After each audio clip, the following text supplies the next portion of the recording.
Thank you. Good afternoon, everyone, and welcome to the press conference of the film Juge ni Soumise, so help me God, which is in the official section of the 65th edition of the San Sebastian Film Festival. And to talk about the film, we've got with us part of the crew that we've got Bertrand Fez, the producer. We've got Anglibert, the protagonist, Jean Libon, and Yves Inant, that are the directors. As you're here, we've got a few questions in the front. Hi. I would like to ask you, what part of what we saw, the stories that appear in the film are true, and what you've completely invented?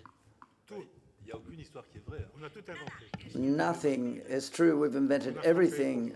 There are only actors and actors and actors, and then we had to hit them and beat them for them to act.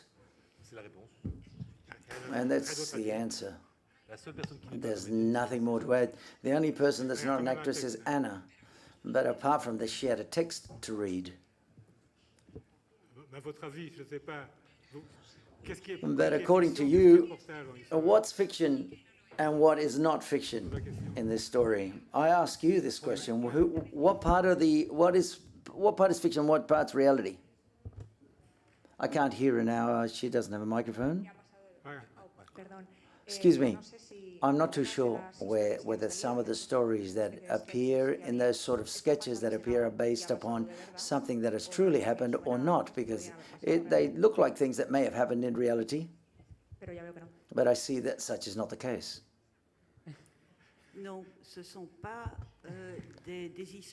No, they're not stories based upon real fact.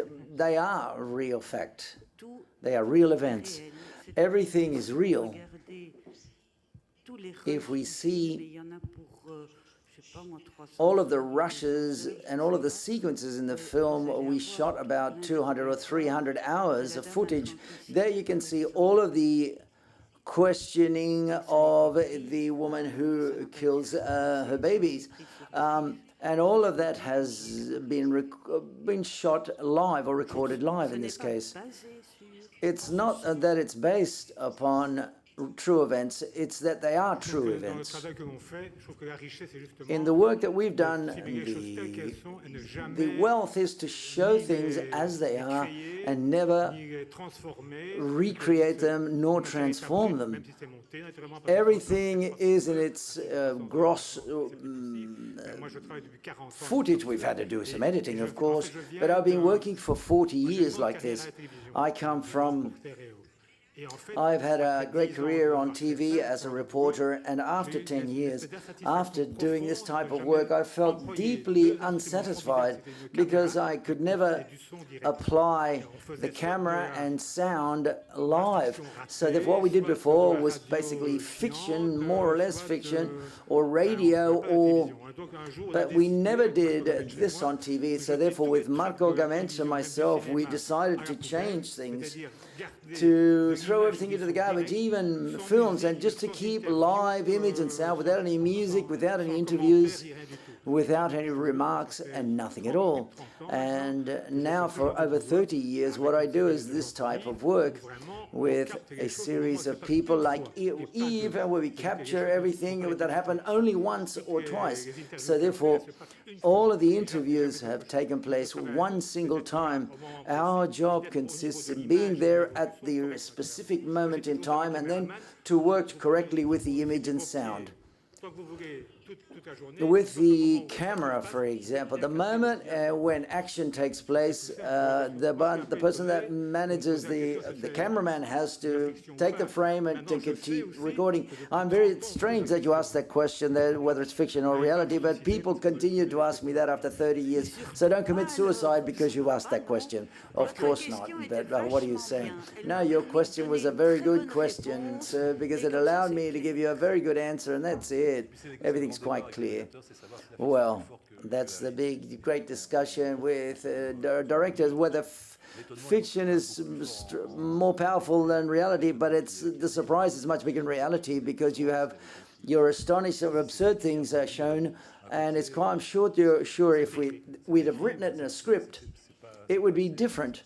It wouldn't be sufficient.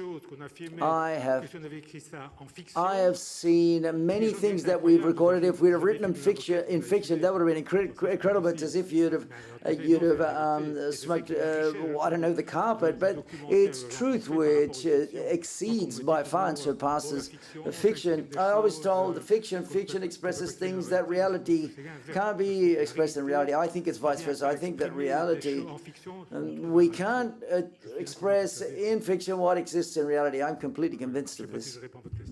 I'm not too sure whether I've answered your question. Hi, good afternoon. I think that we were all asking the same question that she was asking, but perhaps I was afraid that the answer was that it was all true, because it all seemed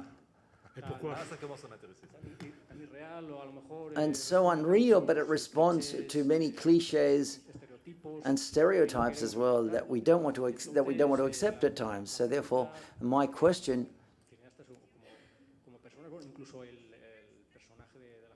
even the character of the judge is extraordinary. It seems it was as if it were written by in the script. But after we see whether that's how reality is, how can you confront the fact of the nature of people? Is there any hope at the end of the tunnel, or after? Because it leaves us all almost, it's disheartening. And how are you able to coexist with all of that, those characters and those real stories? Anna will answer later, but we're above reality in this case. We made a film, a kind of film. We've done something conventional. Reality is even worse. It's not much of a shock what we're showing. Reality is even worse than this. We have done a very pleasant, a kind sort of film, and I, as a director, and Jean also, and Anne as a judge, we know that reality. These are things that don't surprise me. I don't feel astonished by what I see in the film or dumbstruck. But we, at certain times, when we were proposed to do this for a film, why did we choose this subject matter? Well, this content matter was we have to address these types of issues. I'm seduced by the reaction of a film theater in front of a screen or TV screen. But what you see are not things that surprise us. And Anne, as a judge, she's surprised by reality. I don't know. The truth is that perhaps I may sound presumptuous, and I excuse myself for this. I beg forgiveness. You've got to get to know this reality. This reality exists. I see it in my day-to-day.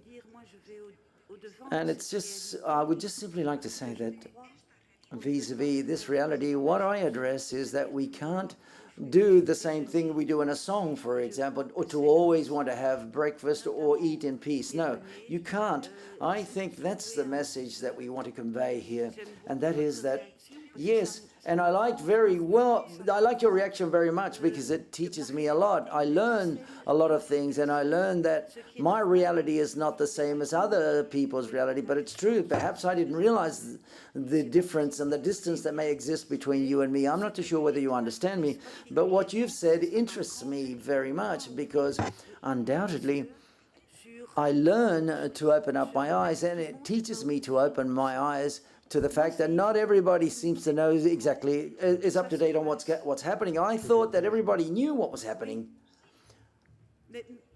every day.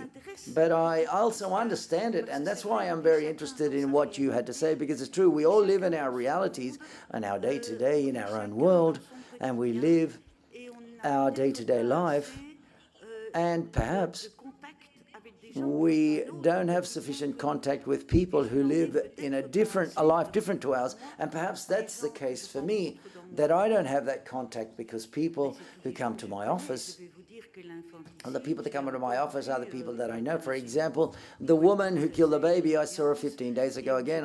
She had to go to court, and I was going to call her. I'm going to call her on Tuesday. to give us some news because she's interested in knowing how the expression of what could be considered her madness. She's interested in knowing, and to the extent that today she's taking a necessary medication in order to achieve a balance. She needs some backing, she needs help, because otherwise maybe her reality may come against her. And I think that testimony that shows that madness that she lived at a given moment is something which is indispensable for her, but perhaps also for her son, because she has another son, and so that everyone can understand very well that moment outside of the time aspect of where Ibrahim dies. If you don't understand what I'm saying, please tell me, because I'm trying to reflect at the same time. When I'm talking to try to construct this reflection, I'm thinking on the go. So therefore, it seems to me this should be always this way, so that when we awake after doing something, committing something, you say, well, that wasn't me, and then to look back and to see it wasn't that person who committed that crime or whatever. Said in other words, this woman who killed her child, and the first people with whom this woman has been able to talk to, because neither her family nor her husband, we don't even know where the husband is, and the psychologists or psychiatrists had also abandoned her, really.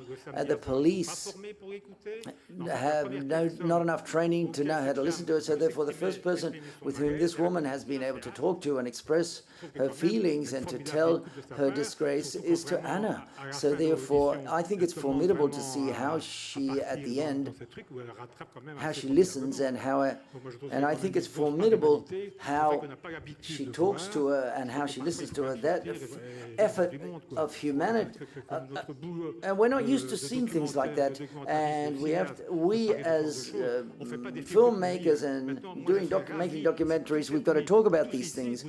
I would like all of the people tonight, don't go to bed and don't fall asleep tonight because of the reaction to the film. No, I'm not being serious. That's not what I really mean. But if you don't sleep tonight, well, I'm exaggerating. I'm not exaggerating. Well, of course I'm exaggerating. Microphone, please. This is based upon a TV series. For example, I don't know, but let's go back how the film came about, because I'm under the feeling that she's done things that I don't know anything about. The TV series that I've never seen. Jean and Marco and other journalists. Jean wasn't there at the beginning, but they made. Well, they went to Latin America, to all of the different continents, and they went through wars and conflicts. And at a given moment, they addressed the following. They said, we go to Lebanon, or we go to the same areas every year. And we thought, doing the same thing all of the time, and I'm trying to cut it short here, but it seems they were done outside the borders. They were interested in other human catastrophes outside our own borders instead of our own country. And so therefore Jean and other people decided to focus and make documentaries, but within Belgium, in our country. And as I said before, we threw it into the garbage, everything that we'd done on TV, and so therefore we did a series of. In 1985, back then what we created, a program called Striptease, a program that was shown on Wednesday nights in prime time at 9 p.m. and which was very successful. It's not that we are very intelligent, but there's a lack of this type of information in society. It was the right moment, I think, the ideal moment to fill this void, and social media didn't exist in 1985, and people wrote to us and continued to write to us. I always tell the same things. One of the first reactions was a sheet with a drawing, a beautiful calligraphy, which said, someone said, "What you're doing is great.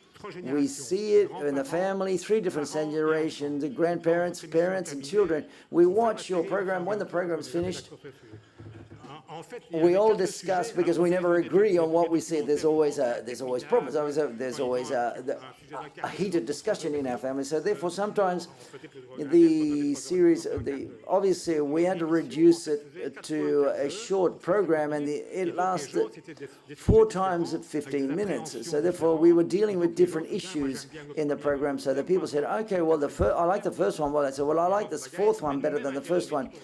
People discussed this at home, but we discussed it amongst ourselves. We were always almost fighting, but I think that's formidable, and I think that program started in 1985, commenced in 1985, and then France 3 came to us in 1992 to do the same thing in France, and, well, not in France, in prime time, it was Saturday nights at 12 p.m.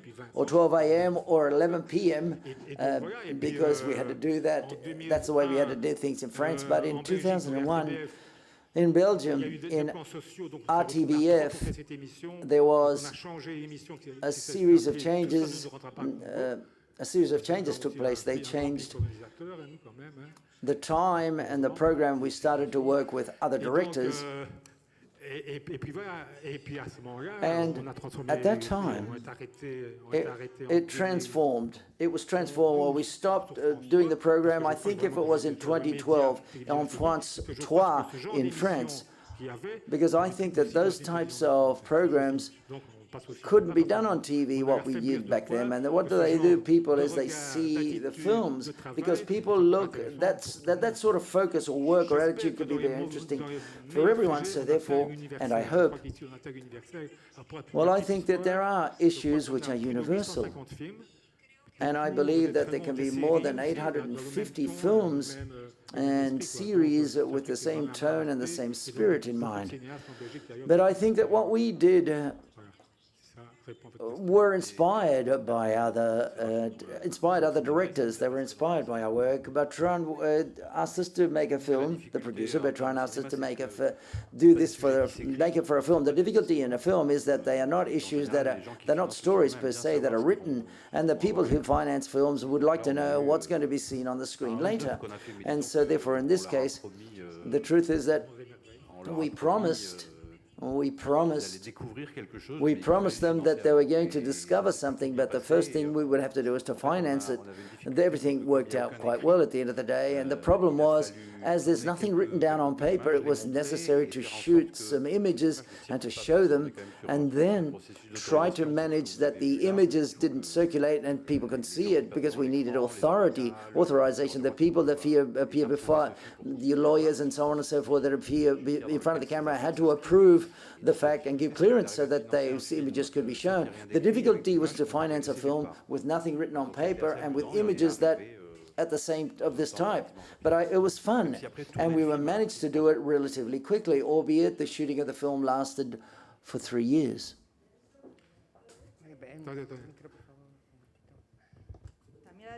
You've said that the actors, there weren't any professional actors. They're not professional actors. No, they're not actors. She's not an actor. She's a judge. She's a judge. Yes, that's right.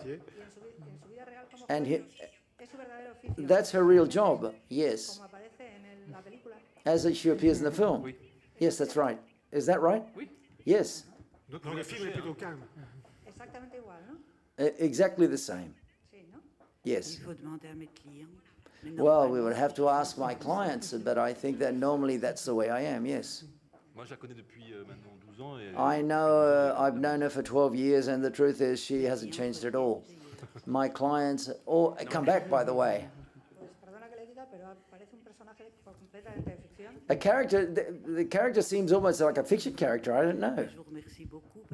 Well, thank you very much. Thank you very much, because if I'm a fiction character, well, therefore, I will survive my own death.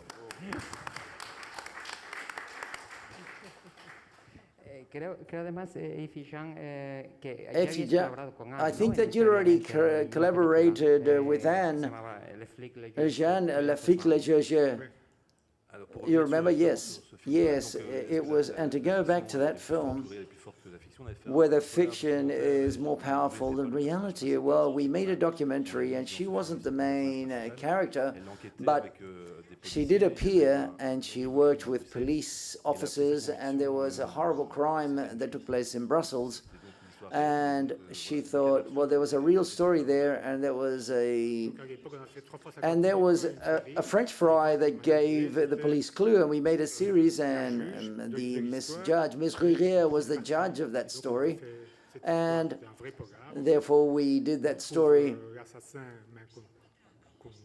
We find the murderer at the end. It was very difficult to find the murderer, to discover who was the murderer, and then finally we decided to continue and to ask her to be the main character, and we left the best for the end, really. Over here and over here, questions, yes? Hi again. My question's for Anne. I'd like to know, what's it going to be a full-time judge now to dedicate yourself to something, to be an actress or to cinema or to film? You've got a script, but it's part of your history, it's part of your story, your background.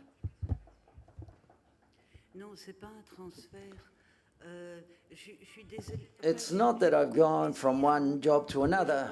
The truth is that I love to listen, that I could be a fiction character and that I could be an actress, or that I could have portrayed or done comedy. No, but that's me. That's the way I am. That's what I want you to understand. I am exactly like that every day. The camera was there on the one hand, it recorded. I didn't even see the camera. I ignored them. Why? Well, because constantly, well, not constantly, but my job is not being an actress. No, I'm a judge. I'm a judge, period. And so therefore, that's a job that I will defend all the way to the end, albeit in Belgium, we talk about suppressing this judge figure and to turn it into something else. The only thing I would like to say is that the work a judge carries out at this level, someone who's interested in people and those people who try to find out the truth, to work with the suspects, victims, this is what a judge of this type does. This is my job. The camera does its job on the other hand. These two gentlemen do the job on the other side. But that's the way I am. There's no de-doubling. I do my job and they do their job. Everyone does their job. And the only thing, we just hope it all happens within the same. The only thing is that it happens in the same room. There's no tricks. There's no stage. There's no set. There's no artifice. There's nothing. There aren't any dialogues. Perhaps we've got an idea of what's going to happen, but we have no preconceived idea. And it's quite curious because this takes us back to the question that you asked the man behind you, that part of reality, that part of fiction. And it seems that everyone seems to think that it's not possible, let us say, that life can be the way it's portrayed on the screen. So that doubt, or what you're asking me, surprises me and fascinates me, because for me, it's evident and obvious that's very clear that that's reality and that that's life and things are as they are shown without anything else. And I don't understand. The truth is, it's like as if I was in Alice in Wonderland, where everything's fiction and where it said, no, your day-to-day life is fiction. No, my day-to-day life is not fiction. It's what we see on the screen in the film. And it's a series of scenes. Or why do you think that at the beginning of the world we had the Ten Commandments? Why did they come up? Well, because we say, no, you shouldn't do evil and so on and so forth, and all of that list of things that you shouldn't do. All of that exists since the beginning of time, really, but it doesn't happen in our day-to-day life. I would like to know who in this room doesn't know through someone who has had a violent death. Does nobody know anyone who has had a violent death? What surprises me is the reality of delinquents and criminals and murderers and so on and so forth. the behavior of the judge in the court. So therefore, that sounds incredible. It seems incredible. But I imagine there are not too many people like you in Belgium. And that's the reason that the film is made, perhaps, or not, of recording you and shooting you on with a shooting you with a camera. All Belgians. Well, how do you imagine a judge, a woman judge, is like? Well, I know some judges, and I can't imagine, but what surprises me is your attitude. I'm not saying it in a negative, and I'm not judging you, by the way, but no, not at all. That's not my intention at all. But what surprised me is I know that that reality exists, and even worse, in courts and in courts of instruction. And but what surprises me is the judge, is the way you deal with, and how close, in some cases, interest, curiosity of knowing the life of these people. This is what surprises me is the judge, the woman judge. Well, that is why if you had made the film, I'm sure you would have chosen the same judge. No, that's not true, the judge says. What is true is that in Belgium, the judge of first instruction that has evolved very much in other countries involves that you did what I did before, to try to look for the truth without any personal interest. If on the one hand we have the procurator, for example, who's looking elements to blame, then we've got the lawyer who's trying to find out the contrary. Well, we come to a confrontation, an interested confrontation by both parties. But in Belgium, we have the good luck of having this figure of the judge of first instruction who has no interest at all. It's not the judge who will condemn or sentence the person. Another judge will give the verdict. He just simply prepares all of the documentation and to shed some light on what happened, who could be the possible author of the crime. Yes, we have the judge of instruction in Spain. I think it's the same role or a similar role here in Spain. Well, I think I would like to say a couple of things. And in the line of what you're talking about, let's say in general, we've had special authorization because sometimes you don't allow cameras to come into those rooms, so therefore there's a reality that exists that we're not used to seeing. We are not used to seeing, and we are authorized to see it in this case. And on the other hand, when we got closer to this life and this reality, we entered into the fiction codes with music and with remarks and so on and so forth that take away part of the reality that makes it unreal. And we wanted to show it as it is, that is, after being in a reality which is fictionalized through TV, reality becomes unreal sometimes. So therefore, what I believe to be very important in Striptease, one of the reasons that I wanted to make a feature film and to propose it and do it in film, is that the truth is it's not being fictionalized. It's so very little made fictionalized that it seems real, but it's much more real than any other thing that can be sold to us as being real. Any further questions?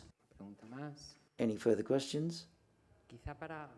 Perhaps to finish, I think that we're all asking ourselves, perhaps, is that we see that Anne, she wanted to prepare to participate in the film, but all of the people that appear with her, how did they participate? There was no inconvenience for them being recorded with a camera when they were in these difficult situations in that room with Anne?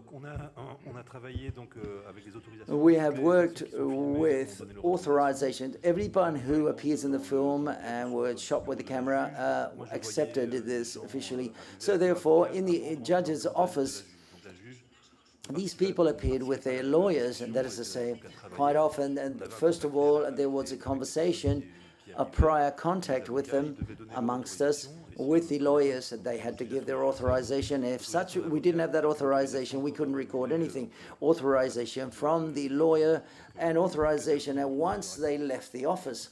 So therefore, everyone had to give their okay.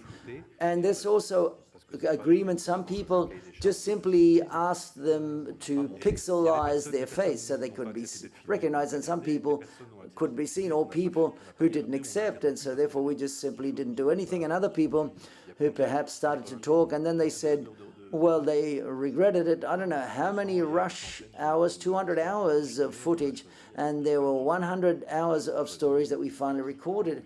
And then finally what we did was choose 8 stories who are the ones that we show on the screen in the film. And then, of course, there's some of the people that have been recorded, but as Jean says, these are people who are risking it. Their problem is not the camera, but to convince the judge at the same time. That's what most concerns them, so therefore very quickly, there was only one camera. There wasn't a whole range of cameras, there was just one camera. And I think that the reason for which people accepted this was because we were not getting involved in the conversations. And plus there were clients that came back, just like Anne said, and they continued to accept being recorded successively in their subsequent visits. From Striptease, it all happens once in reality, and that's what we're doing. At a given moment, these are things that those people are living through at that given moment, and that's much more important for them. And they forget everything else. And we've never had any problem with these people, because if they are aware of the camera being there, they start acting. No, they forgot about us, and they didn't act. And that's a basic principle, because sometimes in my previous life, I saw people who in an interview were telling me monstrosities, and very seriously, and then when we realized that they were telling a lot of they were saying a lot of foolishness. So therefore, quite often this was presented as a reality. So therefore, we wanted to do all the contrary, to show people who are living through a certain real event, and to show it as a complicated reality, to know whether they're going to go to jail or not. So that's how complicated and how real that was.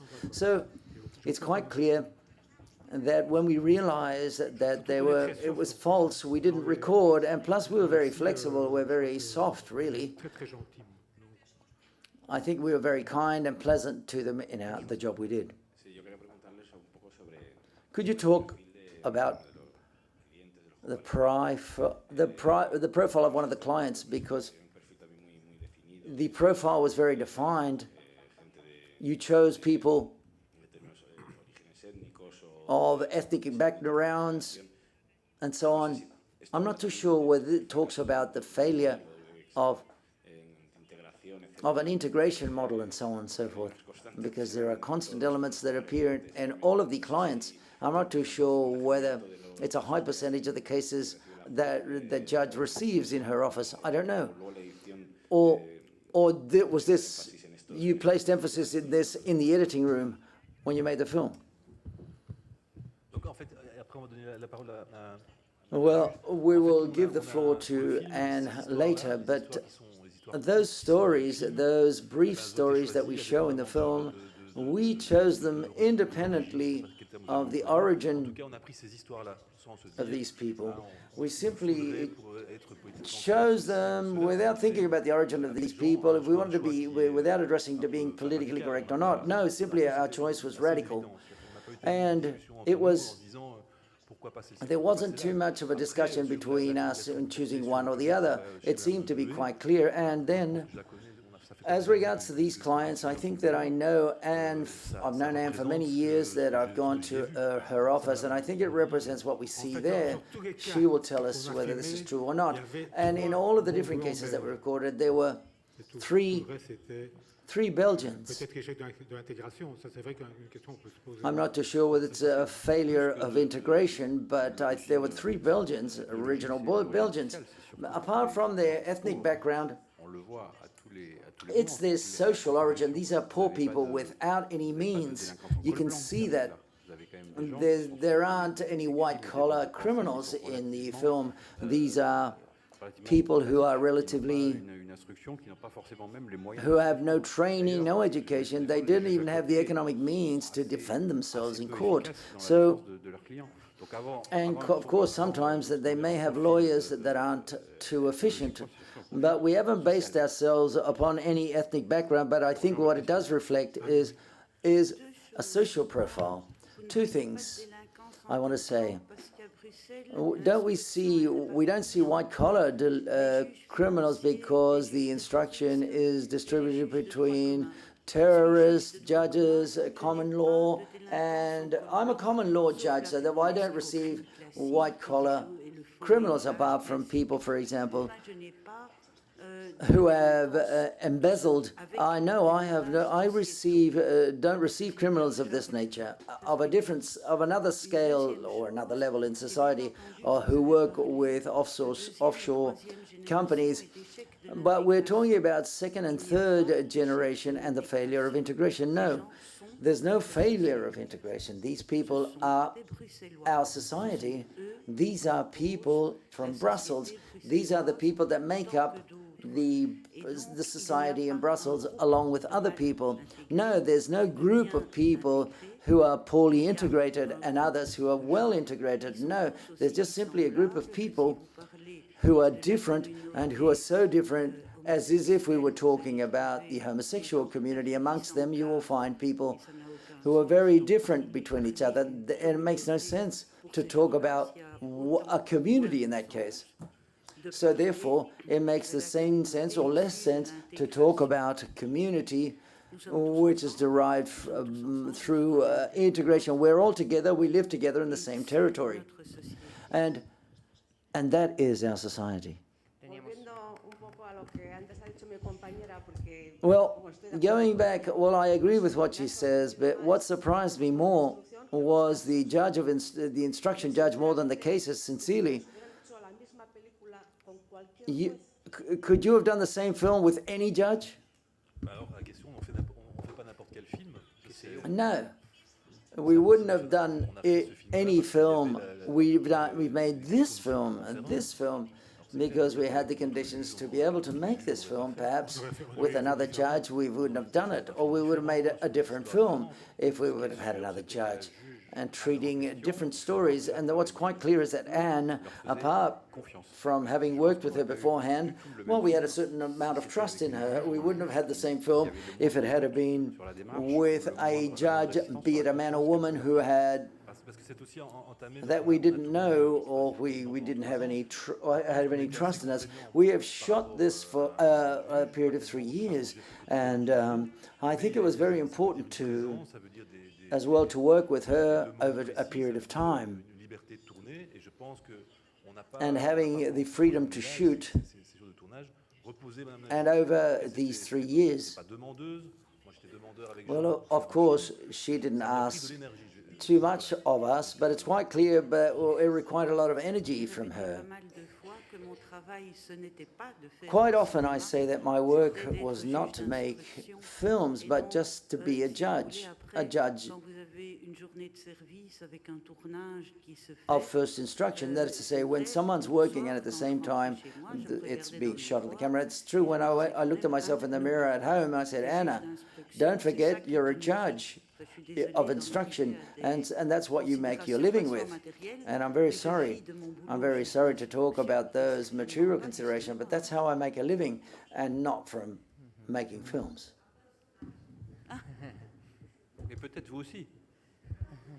But perhaps you also. Let's make a film with you.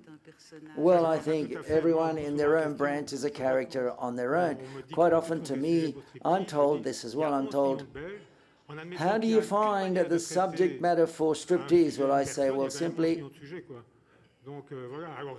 we look at the different issues that emerge in society. There are 10 different judges, let's say, so we would have made 10 different films. We chose her, and that's it. You've said 3 years. And how was the editing of the film? Because there were scripts that are so good that we thought that it was all prepared. How do you select those moments that are real and that are very interesting? And they could have been written by a scriptwriter and thought of in a very conscientious way. It's very simple. I worked in the editing rooming, we viewed everything, we wrote everything down, we took notes, and with each sequence, and we were seeing what corresponded to what interested us. So therefore, I looked at all that material. There were points that were little dots of green, red, and blue, and then we reduced them, synthesized the images, and then we said red. The case is chronologically set up, and then we said there's a line. What do we need now? Well, okay, we need details and stories of the clients, and then we took what was most interesting, the most fun, and the most interesting. So therefore, prostitutes. From the beginning to the end, there were many prostitution cases, and so therefore, what we did was, obviously, we had images for 3.5 hours, and then with Bertrand and with Yves, I would show them 3.5 hours, and they were desperate. They were going, hey, no one we're going to manage to do this. But it was quite clear to me. And then we had to reduce it, cut it down so that we can manage to show it in an hour and a half. And they said, instead of an hour and 50, an hour and 40. So therefore, we had to cut off. But the rhythm was very important. The editing was very simple. It was very exciting. When you know, I don't always know what I want to do or make, but I know what I don't want to make, and I know that, I've always known that when that's quite clear in your mind, and you've got a story like this, well, that's formidable, it's great. So therefore, I'm retired, and the truth is I love to continue working. I like to work in life, and that's why I've always thought I was almost on holidays. When the material is good material, well, the film is almost done in the shooting of the film, so therefore it's much easier to choose. When you've got a lot of very good material, it's much easier. There was a story, and talking with Jean, there was a case that we did for TV with the judge, and due to administrative reasons, in the editing room, we did one version, and then another editor came along, and without having seen the work of his colleague beforehand, he made his own film, what she wanted to make, and the both films were practically identical. They worked in the same way. They look at the recording and the footage, and then from the moment we shoot the film, there's no mystery. When it's good material, there's no big mystery. It's simple. They recorded, I saw everything in the evenings, and we saw from the different notes I took down, I knew exactly what we were going to keep and what we were going to throw out, and then I worked with experts in the editor to confirm my vision, because at the end of the film, I realized that my feeling at the beginning was okay, it was good, but for me, the editing is very simple. When the material is good material, that's very simple to do. And there's just only one take, there's only one single take, one camera. This isn't like fiction, not at all. There's one single take. I can't say I'm going to use take 80 because the actress has done this, that, or the other. No, not at all. There's only one take, and that's it. And then I choose. Okay, this is the end of the press conference. I want to thank the whole crew, and good luck with the film when it's premiered and in other festivals as well. Thank you.